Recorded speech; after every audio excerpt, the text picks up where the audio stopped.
All right, folks, in just a minute, we're going to be joined by Jonathan Gentry. He's a pastor, and he is the man who put out the YouTube video that has gone viral. We're going to talk to him. We'll let you see a little bit in a second of what he said about the situation in Ferguson and how the African-Americans, some have reacted. And then we're going to do a Gimme 5 on it at the end of the hour, so make sure you stay tuned. Phil Simms? My Phil Simms, who when he won the Super Bowl with the New York Giants, I was out there and he was named MVP, and I sent a bottle of DP to his room waiting for him when he got back. And then he came on my sports talk show a few days later at WABC in New York, and I had the Sports Illustrated cover with him on it, and he wrote, "Thanks for the DP." Phil Simms, my Phil Simms, who works out in New Jersey, not too far from where I live. Phil Simms, my Phil Simms, whose son I just saw when I went to the Jets preseason game the other day. He's a third-string quarterback, and one of my buddies, whose daughter was with us, shouted out to him, "Hey, Simms, you played baseball with my brother!" And he remembered who he was. My Phil Simms, who was one of those who, if I'm not mistaken, when the Giants won their first Super Bowl, made a Right to Life tape. My Phil Simms is not going to say Redskins? What is wrong with him? I can't believe this garbage. I can't believe this garbage. You're going to do the tomahawk chop. You're going to say Atlanta Braves. You're going to go woo, woo, woo, woo, woo. Ted Turner does. Jane Fonda does. Are you kidding me? You never know somebody, I guess. I can't tell you how disappointed I am. I don't want to say that. I don't want to say what I'm thinking, because I'll get myself in trouble. Now, Jonathan Gentry might have thought he would get himself in trouble. He's a minister based in L.A., and I want you to watch.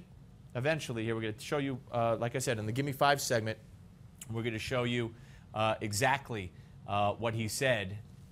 A 6.5 minute or so YouTube rant. And he really took off against members of the African-American community. Really took off against him, and I understand he's gotten some negative feedback, shall we say. So we're gonna let you see what he has to say, and then we're gonna come back with Professor Alan Dershowitz. You might have heard of him, Newsmax contributor, and it's gonna happen right here on the Steve Malzberg show. But watch this. This is one segment, one part, the beginning of what he said, Jonathan Gentry said, on his tape that went viral. Viral. I think you're going to find it interesting, to say the least. Let's watch. What we're doing out here is not helping. Us rioting, looting, burning down donut shops and stores and everything else, liquor stores, Shanae's hair salon for the extensions, this is not helping. And I hate to say this, but I'm going to tell you what you need to hear opposing to what you want to hear. All we know how to do is blame the police and white folks for our actions. Let's change as black people. When is this going to stop? When? How are our children supposed to grow up when we out here acting a stone fool? How are our kids supposed to grow up when we out here acting stupid? How? How? All right, folks, that is a video that has gone viral. By the way, we'll have the rest of that video with my commentary at the end of the hour in the Gimme 5 section. Joining us now is the man himself, Jonathan Gentry. Hello, Jonathan. How are you? Good morning, Steve. Well, how are you doing? Thank you very much for doing this. I appreciate it. What has been the reaction to that video that you made so far, both positive and negative? Honestly, a lot of it has been positive. The majority has, only because it hasn't been spoken, and it is the truth. You know, I am getting death threats, you know, but it's okay. You know, for one, my life is protected by God, so I'm not worried about it. Two, I got death threats when I did the Trayvon Martin video. So it's part of the territory, but change needs to be done. You talk a lot, and Minister, you talk a lot about change. What change? And by the way, the death threats, any idea who they're coming from? Have you reported them to the police? Not yet, you know, honestly. If you go on YouTube, you know, I've been also on Fox last week, and, you see the comment section there. One guy was like, convert or die. One guy was like, if you come here, if you show your face in this neighborhood, we're going to put more holes in you than Swiss cheese.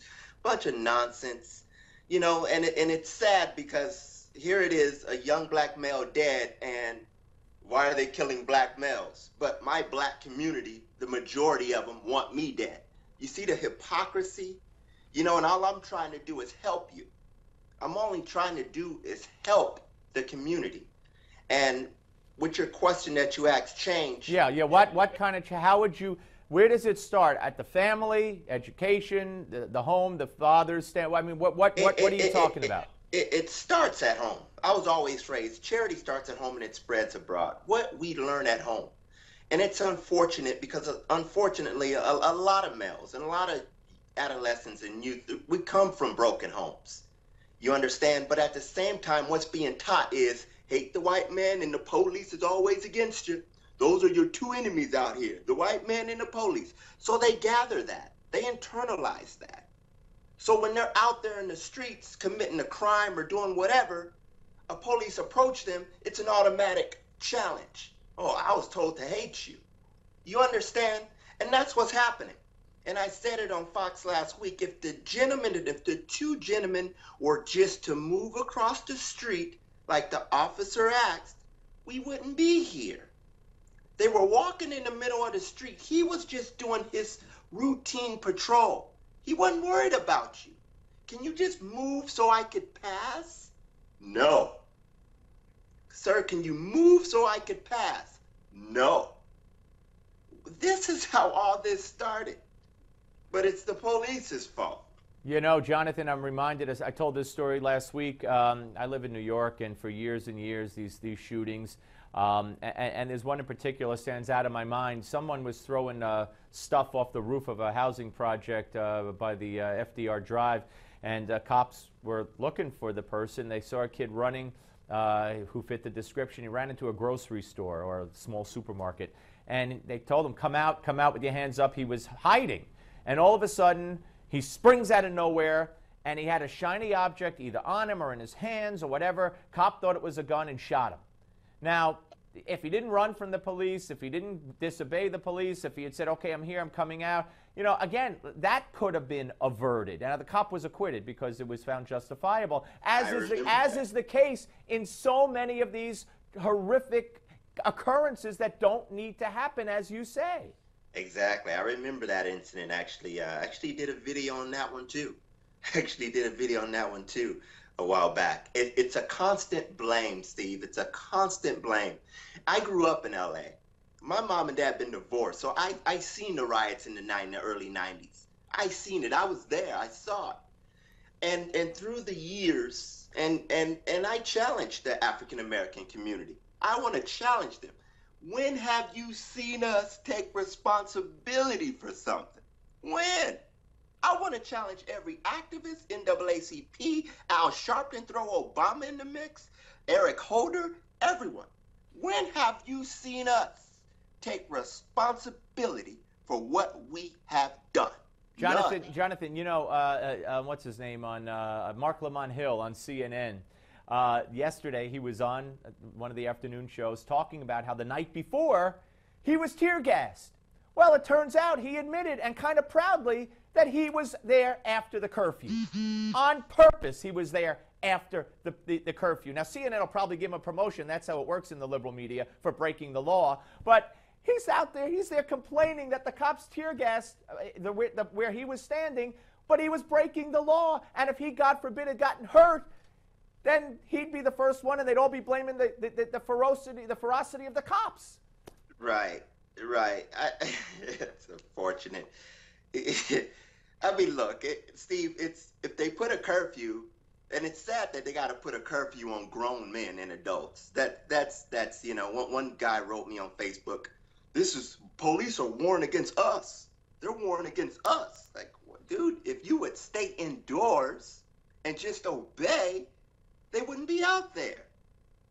Minister, why do the people who riot and loot liquor stores, why do they do it? this is beyond Michael Brown at this point, Steve. The ones that are rioting and looting they can care less about Michael Brown, because his parents, even Al Sharp, they even said, look, the rioting and looting is wrong. The ones that are out there just breaking the law, they just want the tires on a Cadillac that they couldn't afford. This is the opportunity to get it. This is Ray wanting a PlayStation 4 he couldn't afford. This is the opportunity to get it. This is the mentality of these adults out there rioting. Is the mentality of a 13-year-old and his friends going egging and toilet papering someone's house. And Jonathan, you talked about your Trayvon Martin video. Just very quickly, you have a minute. Jesse Jackson, during Trayvon Martin, called Trayvon Martin Emmett Till. Is there a bigger disservice and dishonor and disgrace to the memory of Emmett Till? It is, because that was a different time. And you notice these activists, these civil rights, they always go to the past. Oh, they call it modern day lynching. This is modern day lynching. And my heart, for one, let me say this, Steve, my heart goes out to Trayvon Martin's family, Michael Brown's. It does. You know, and I was also raised too, a soft answer turns away wrath. If you're in an altercation with someone with a gun, I don't care if you're unarmed or not. You know what I'm saying? I'm not going to put myself in that situation. Soft answer turns away wrath. I'm not going to sit out there and break the law and do this and do that. And then when you get checked and put in your place, oh, I was unarmed. Why didn't you shoot? I didn't know you were going to do this. Jonathan, let me just say we're out of time. Thank you so much. Keep the videos coming, and I hope to speak to you again soon, sir. Thank you very much. Absolutely, Steve. No doubt. God bless you, brother. Take care. You too. Jonathan Gentry, ladies and gentlemen. Wow, man with a lot of courage. Up next, Alan Dershowitz will be here to talk about this, and Governor Perry. Don't go away.